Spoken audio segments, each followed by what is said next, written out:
So I want to continue on this theme that we were talking about, which is, why are we here? And I want you to imagine, I usually like to draw pictures, but you can draw a picture in your head. I want you to imagine that the source is like the depth of an ocean, a field of unmanifest potential. And out of that source arises all these different shapes of waves, like us, like trees, like nature, everything in manifest existence, all arising from the same source, the same ocean. And we, little us, are a little wave on that ocean. We're a little unique piece of that big ocean of source. So here's the thing, and I want you to listen up because this is really important. It's actually about our whole life. It's not just about a talk, it's about the reason why we are actually put on this planet. And I want you to consider that most of us spend our lives waiting for the day that our lives will actually begin. And we're usually waiting for the time when things are perfect. And we have this little internal to-do list that when this list gets done, then my life will start. And we tell ourselves, yeah, when that's done, but guess what? That list spontaneously repopulates, doesn't it? And when we get it done, there's more stuff to do. And it's almost as if we're living as if this isn't our real life. This is our pretend life, and when all that stuff is done, well, then my real life will begin. And we wait, and we fix, and we wait, and we fix.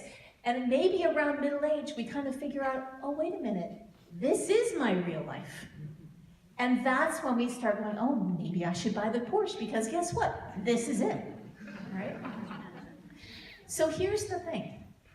It's almost as if we spend our whole lives fixing and waiting and perfecting, but never asking ourselves, what am I fixing for? What am I perfecting for? What am I dressing up this body for? And it's kind of like having a car and going to it every day and shining it up and, waxing it and fixing up all the things and never ever asking yourself, so what is this car for actually? So that we actually never ever drive it. Well, I suggest that this may be what we're doing with us. That maybe in a certain way we're waiting and we're fixing and perfecting, just like with that car, but maybe we have never actually asked ourselves the question, so what am I actually here for? And that question means our life. It literally means our life.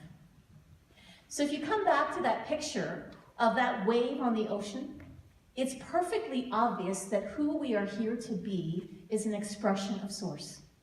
Obvious, right? That when we fully express this wave that each one of us is, guess what? We are expressing the source as it moves through us.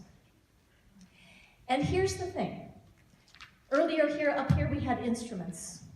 There's horns, there's drums, there's flutes. These are all instruments. This is an instrument too.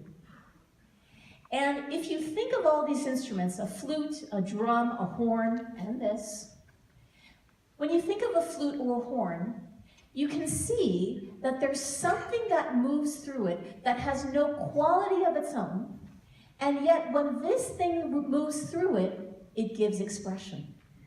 And that thing is air. That thing is source. This source, the divine source that we are, has no expression of its own. But when it moves through a flute, it makes a sound. A horn, another sound. A drum, another sound. And you, another sound. And because of the way that each one of us are shaped, the personality that we have, the body of our past, all of these things form the instrument that we are. So that when the source moves through the instrument that we are, it makes a unique sound that has never been and never will be heard again. And that is the way that the source, it's unmanifest, but the only way that it can manifest on this plane is through us. But there's a catch. And the catch is very important. Because the degree to which we do not accept the instrument is the degree to which the source cannot manifest on this plane. Because often what we are doing is we're spending all our time comparing ourselves to other instruments. Well, how come I have to be a drum? I want to be a flute. Right? We look at somebody else and we want to be like them. Well, you know what? They've got themselves covered. That sound has already been played, but nobody plays the sound of the essence. When the essence moves through you, it will forever be unique. But what requires is owning it completely in the totality of who you are. And a lot of what we do is we come up with these really arbitrary, rather lame reasons not to be expressions of the source. I'm too old to be an expression of the source. Can't touch my toes, can't be an expression of the source. Oh, my business failed, I can't be an expression of the source. Really? That's the reason you're going to give? We made it all the way into manifest existence, and you're not going to be an expression of the source because you don't have enough hair on your head? Really? And if we really look at it this way, we can see how kind of ridiculous it is. But there's a good reason, I think. Because if we weren't busy with all this stuff, all the things that we think are wrong with us, whether it's physical, mental, emotional, our past, the mistakes, the disappointments, the failures, whatever it is, if we weren't so busy with that, we'd actually have to be busy with being an expression of the source. And maybe Marianne Williamson nailed it. You know this quote? Our biggest fear is not that we are inadequate. Our biggest fear is that we are powerful beyond measure. And to stop fooling around with that other stuff means that we actually have to own it. That we have to stop fiddling around with the instrument and be who we are. But we're so busy becoming, we forget to be. And it's not that you can't continue to become, but all along the way, we stand in the totality of that we are. We stand in the fullness of the instrument. And in that place, we become an instrument of the divine. And so if we want to know, how do we bring more of the source? How do we bring spirit onto this plane? The answer is very simple. Accept, fully embody the totality of the instrument that you are, period. Not one day, not yes, but now, exactly as you are now. And as you continue to become, and now, and now.